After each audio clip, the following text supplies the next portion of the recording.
Hey everybody, Guy here from Chit Chat. Thanks for continuing to listen. This proves to be one of just the very, very best parts of my week. I love these conversations. I'm getting to know so many fun people that are doing really, really fun and unique things in our community. Today, I just got done recording a podcast with Amanda Othoudt. Amanda is the executive director for the Benton Economic Partnership. Benton. We're just gonna keep it rolling. Benton Partnership Authority. Benton Economic Partnership. BEP. The BEP. BEP. The words are all there. Amanda, she works in economic development for Benton County and the cities that make up Benton County. And if you don't know what an economic development professional does, I think that you should listen to this one today because you should know. Every day you engage with the outcomes and the work of economic development professionals every day in our community. And you might not realize how and when you bump into that, but you do. And even if you do know what economic development is, this is really, I think it's a fun topic because there's a lot of really fun stuff that's happening in our community right now. And Amanda gets to be a part of so much of that. And so the conversation was really, really fun. I'm thankful for her and what she does every day for our community. And just excited for you to hear more and to learn more today. Thanks for listening, everybody.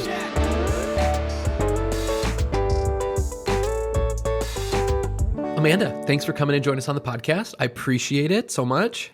Thanks for having me, Guy. Have you ever done a podcast before? I have not. First time. This is exciting. Wonderful. Also my first time. Good. Just kidding. Just kidding.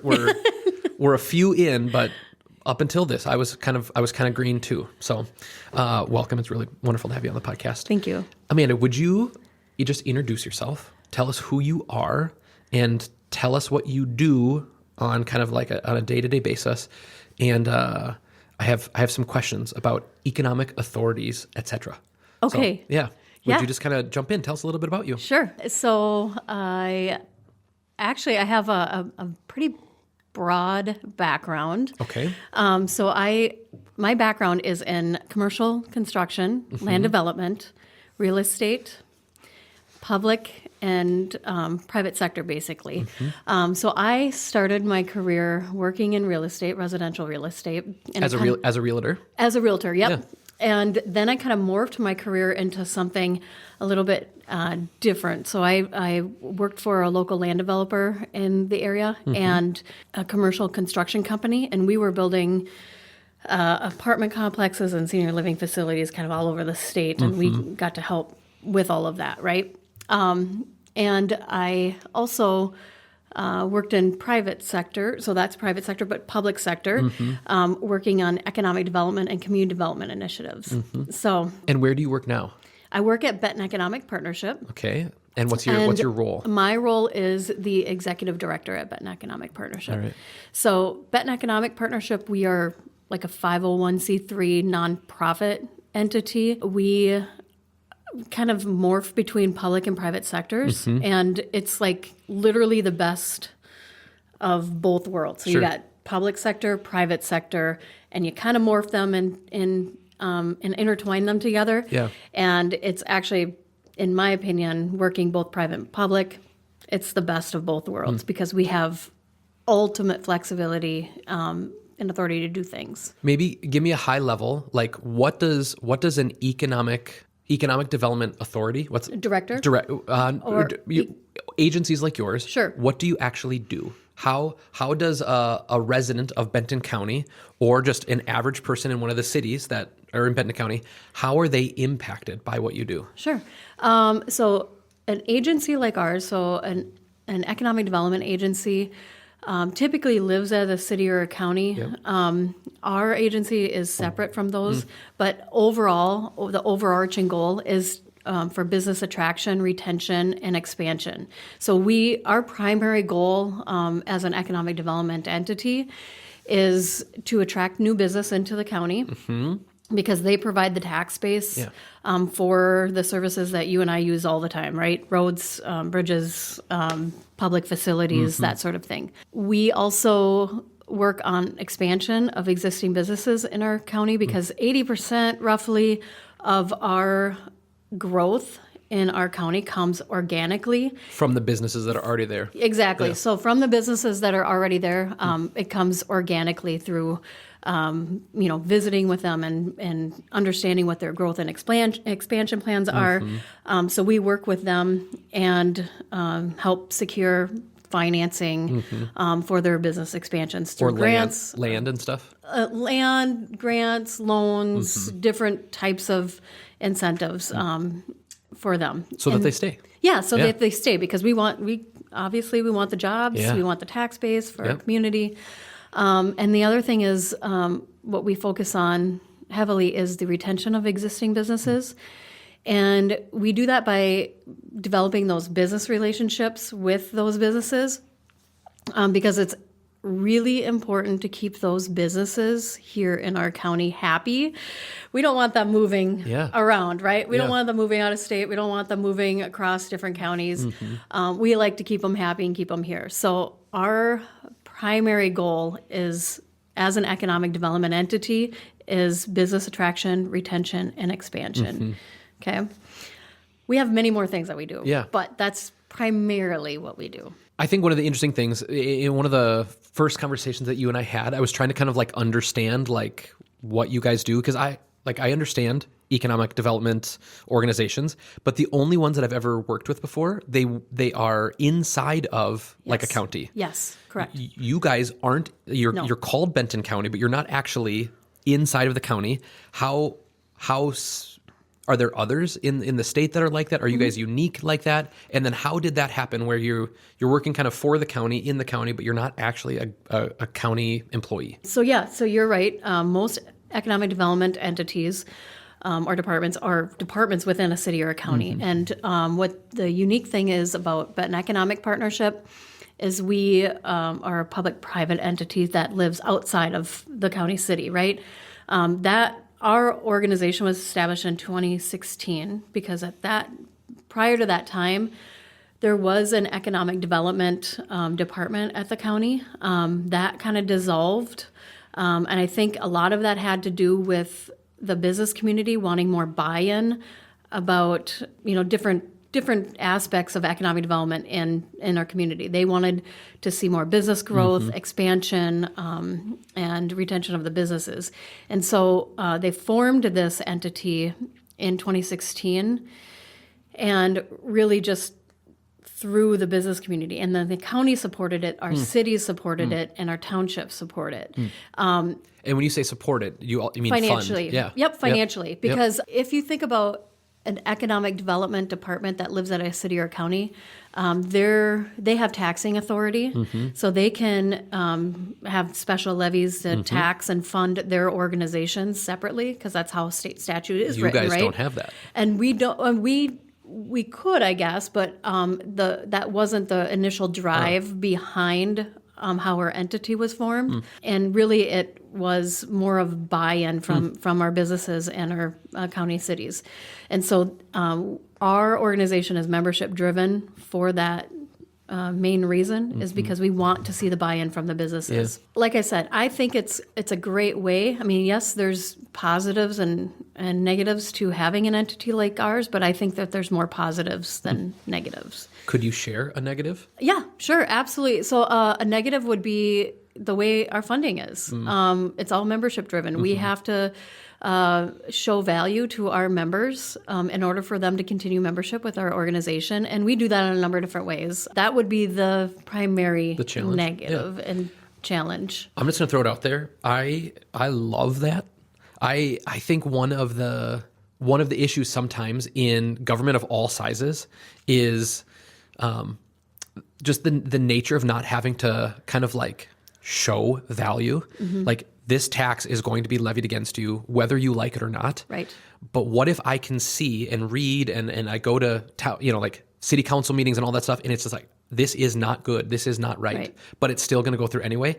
I think having the need to continue to show your value to your members, I hope what that does for you is that it makes you innovative. It makes you, hardworking, and some of those things that maybe sometimes in government they don't necessarily have to do.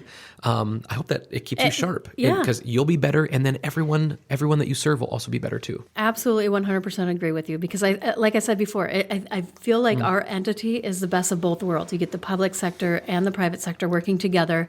You form all these partnerships with the business community and private public, and it's great because.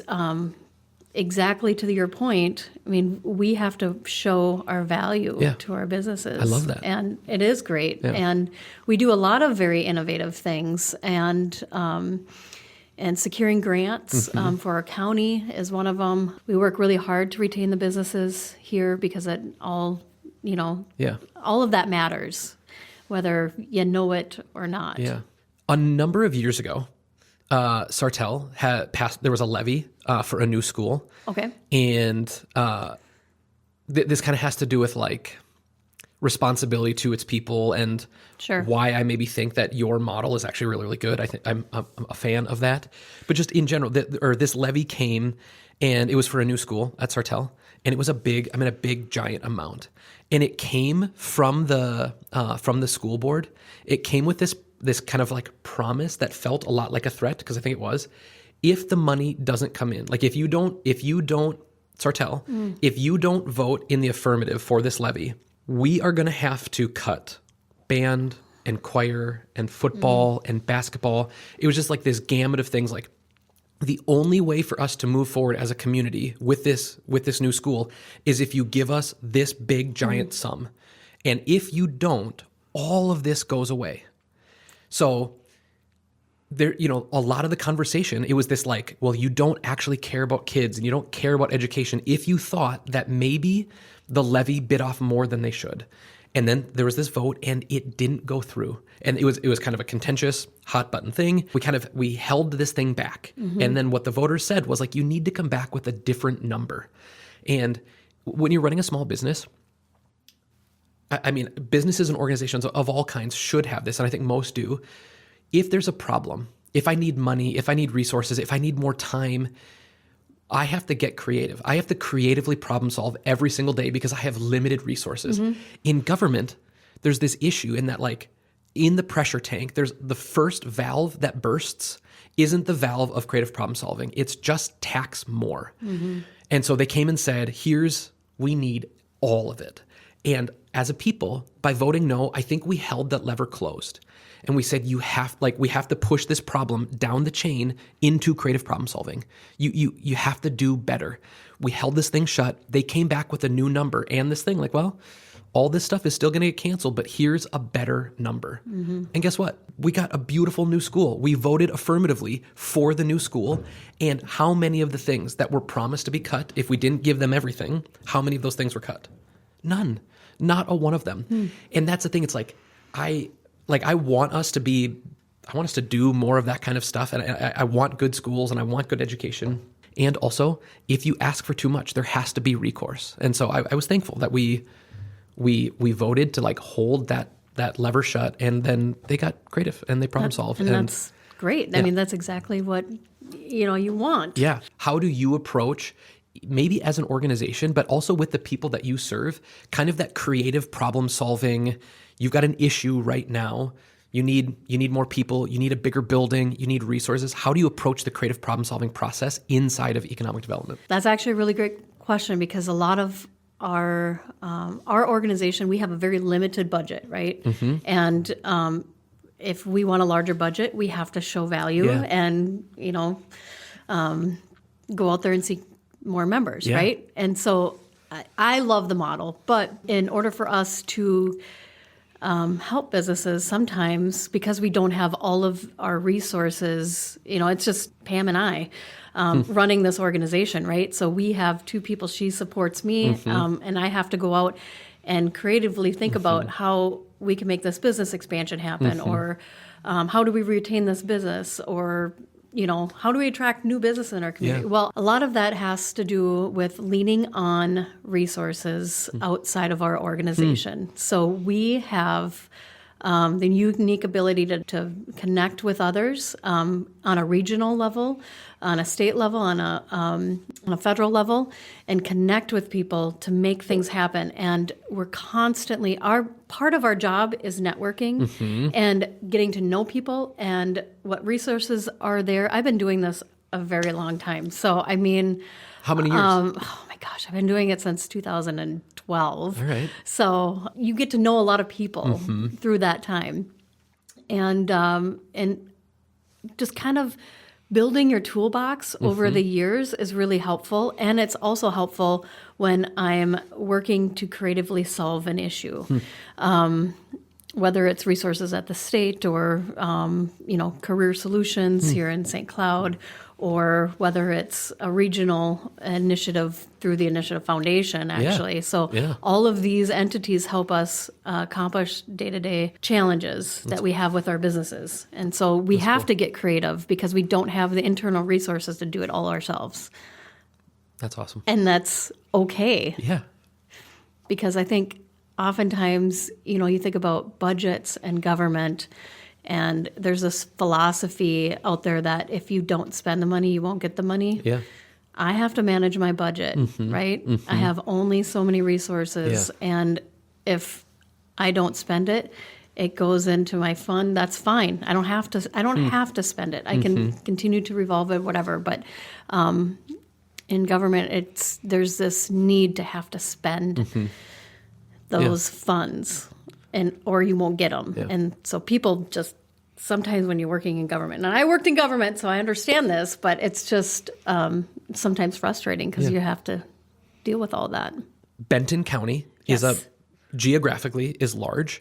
The largest, or is that true? Is it not? I mean, isn't it geographically like lots of acres? Isn't it a big? Oh yeah. If you're going to quote me on the acres, I won't. I won't. Okay, good. But geographically, really large. But the main towns that kind of are represented in Benton County: Sauk Rapids, Foley. Correct. And the county seat, is county seat actually in Foley? Foley has, county seat is Foley. And then obviously, I mean, probably a lot of people in St. Cloud know, but like there's a decent chunk of St. Cloud that's in Benton County as well. Correct. Yep. What other kind of communities that are you spending a lot of time in?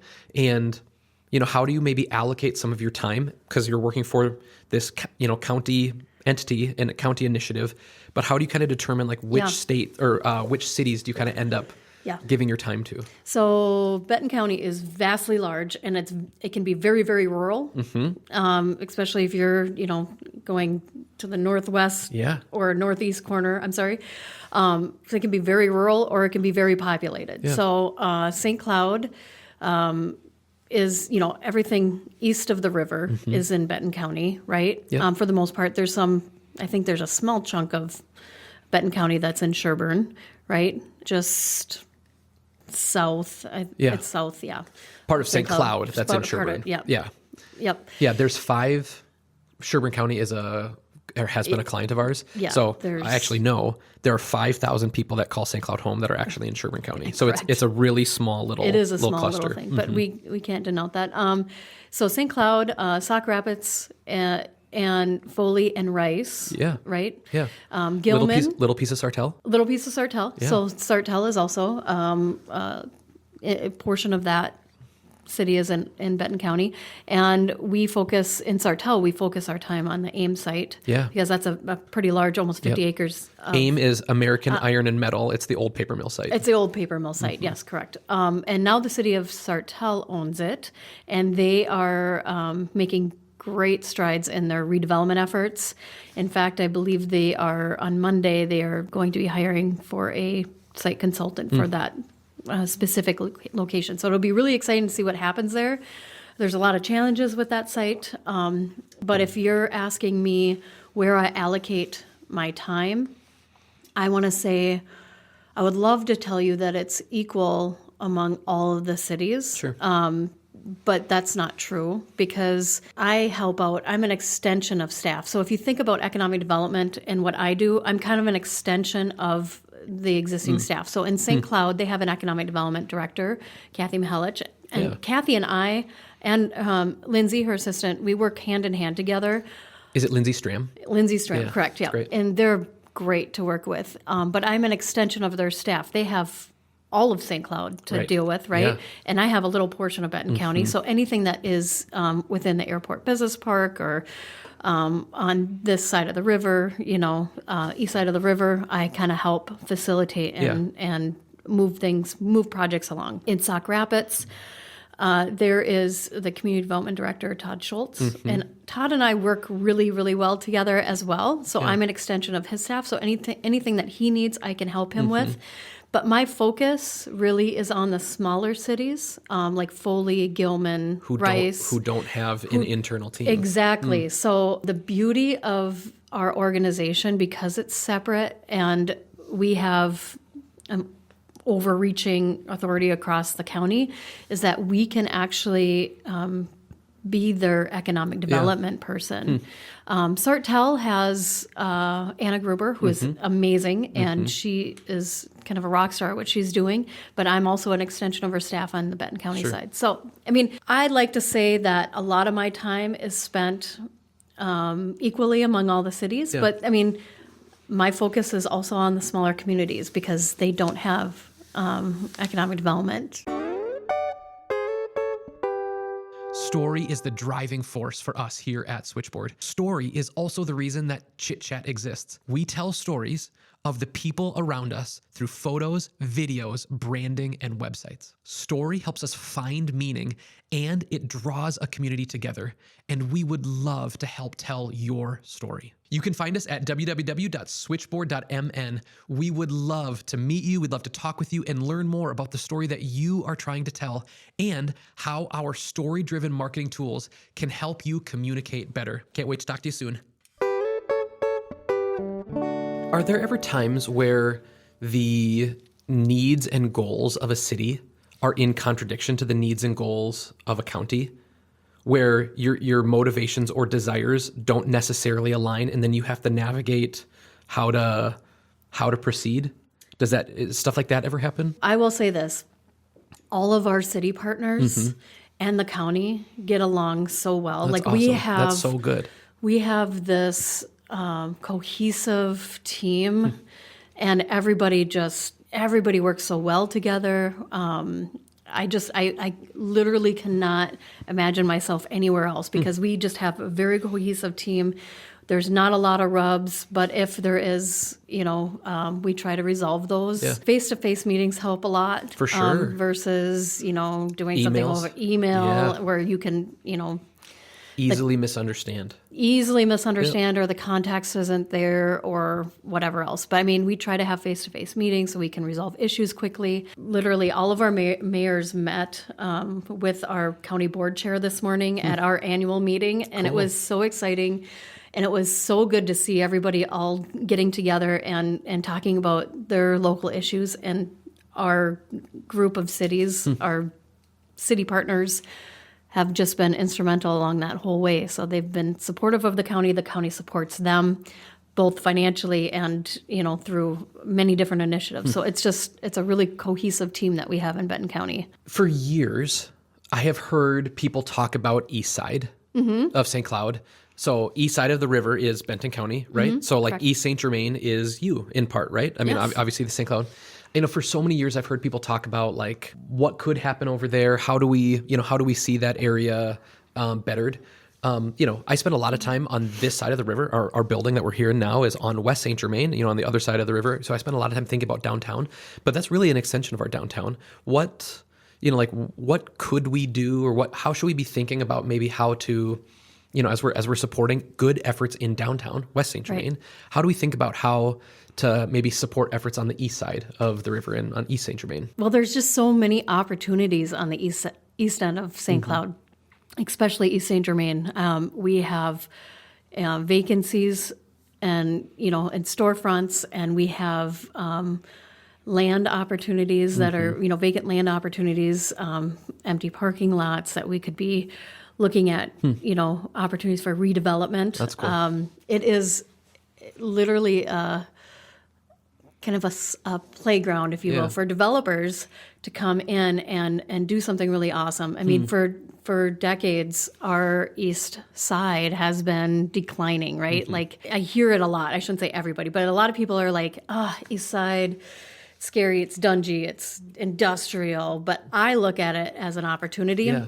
And I think it's really cool because there are just so many really awesome things if you put your vision hat on, right? Some creative problem solving. Some creative problem solving, but just having a vision of what it could be.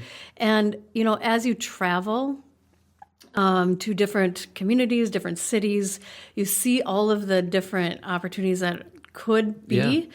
That you can bring back, and ideas that you can bring back to your own community. So when I travel, go to conferences or what have you, go visit different places just out of in vacation, right?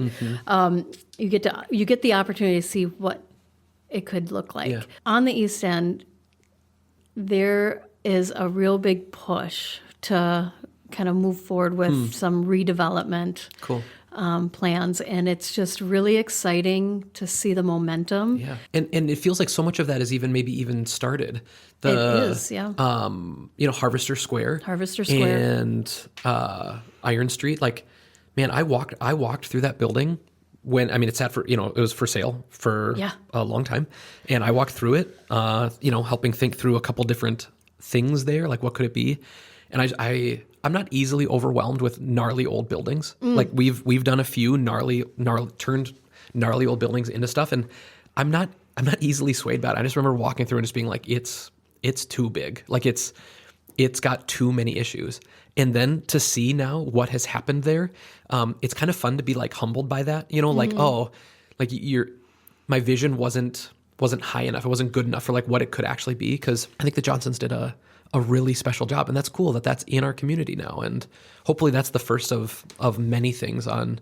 And again, there's other people there that are doing other stuff too, but it was just such a huge piece of that, and hopefully more of that comes. Yeah, I think it will. That was one of our catalyst sites on the East End. So to get that renovated and into some sort of an adaptive reuse, it was really fun to see Harvester Square develop, and then Iron Street Distillery, and just the vibe that it gives off. You've been through it. I mean, it's awesome.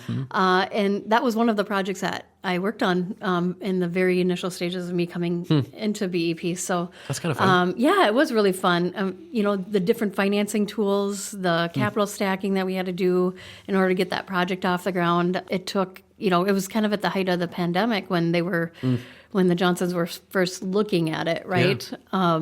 They've put quite a bit of financial resources into that building, but part of that was not without the help from the City of St. Cloud and the Initiative Foundation and Benton County and Benton Economic Partnership, and then also GSDC. So, all of these entities really came together, and they wanted to see something great on the East End. It for sure feels like the recipe that, there are some people that want the government to solve all of the problems, and there's some people where the pendulum swings really, really far the other way, and it's like it's just businesses.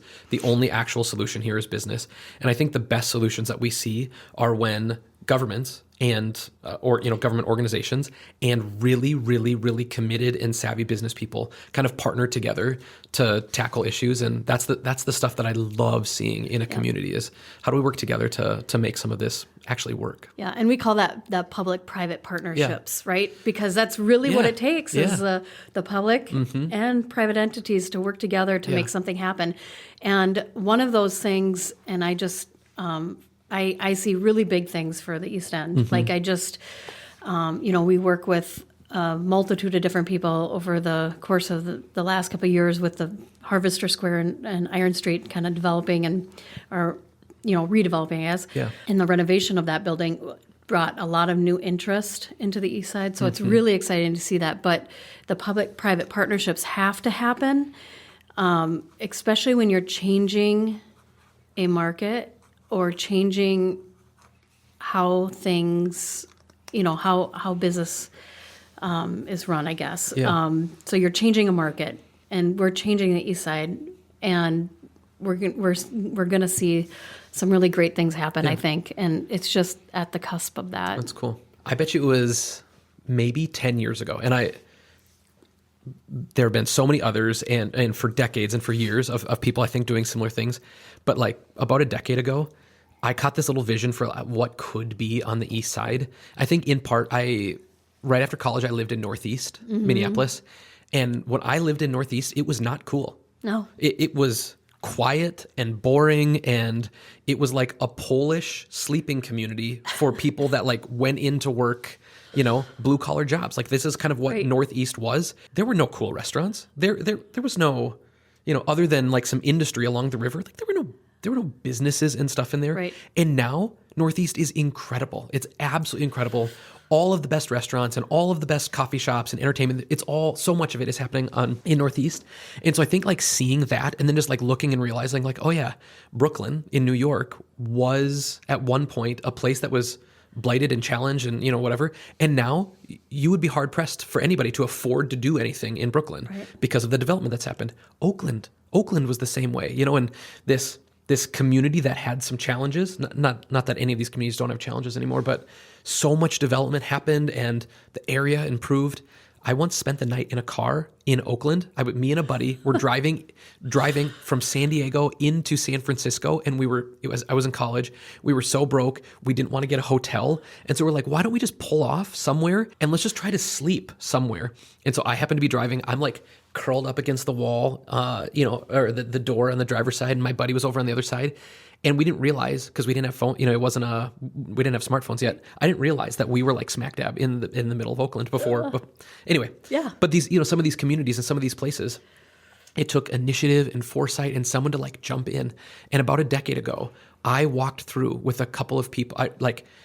We parked, and we just started at the river, and I just walked through. I was like, someday, I think that this is going to be like Brooklyn and like Northeast and like Oakland, an area that could actually be really, really, really special.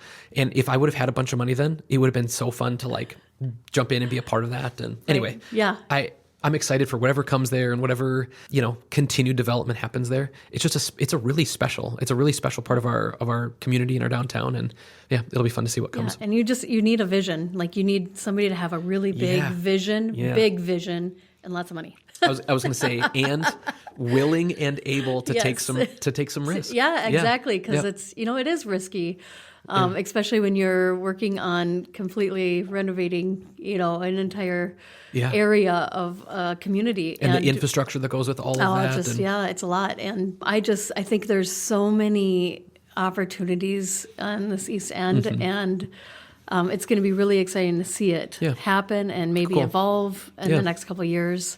Sweet. So it's going to be great. Well, fun. Amanda, I'm thankful for you coming and joining us on the podcast. Really, really appreciate it. I think that economic development, my guess is most people don't spend a lot of time thinking about economic development.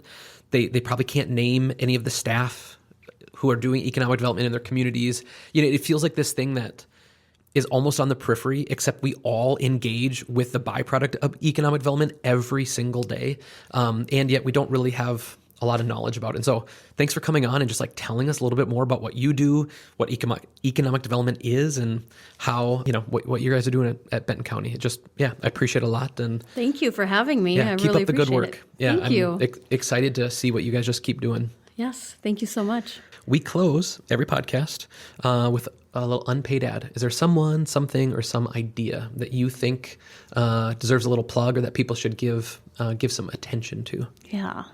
Well, I think about the reuse of things. Maybe, if you have something that you were thinking about throwing away, and maybe there's an adaptive reuse to that specific thing, whether it's a piece of furniture, whether it's a building. Because my husband and I love to renovate old historic buildings. And sometimes we find very unique things in there, How do you take it from being old and dingy to maybe like make it brand new again?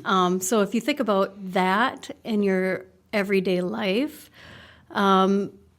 we shouldn't have to throw a lot of things away. Maybe we can just kind of adaptively reuse those things. So I think that's kind of what I'm going to close with. All right. I think the thing that I want to plug today, I know that I have talked about watches before, but I want to, maybe in a similar kind of vein, I want to plug something called a mechanical watch. Ooh. A mechanical watch, it has a mechanism in it. There's an automatic watch, which like as you move your hand and you move your body, like it is charging itself. But a mechanical watch is basically anything that isn't a digital watch. It doesn't have a battery in it. If you take care of a mechanical watch, in 1,000 years, that watch will still be here. If you take care of an Apple Watch, it will be here in 18 months, maybe. And it will be, but it is on its way to being obsolete. And it doesn't matter how much you spend on that piece of technology, but there is something so remarkable about this old technology that you can still buy new today, that if you just take care of it, it will be something that you can give to your children, and they can give to their children and to their children. And there are really fun kind of old watches, to your point, that you can buy and you can take care of. But I like watches. I like having something fun and old, like this technology. It's an old kind of thing, but if you take care of it, it will still be here in 100 or 1,000 years. So I love it. Maybe check out. I mean, this one happens to be. It's called a Laco. This is a Flieger style watch. Go look up Flieger style watches. World War II. The technology that was invented for this watch kept pilots alive. In a super fun way. Maybe someday I'll just tell all about. I'm stopping myself right now because I want to tell you everything about how a Flieger watch kept people alive, but I'm not going to do it because it's just not the right time. But Amanda, thanks for coming. Really Thank appreciate you. having you on. What a treat to talk to you today. Thank you so much, Guy. Appreciate it.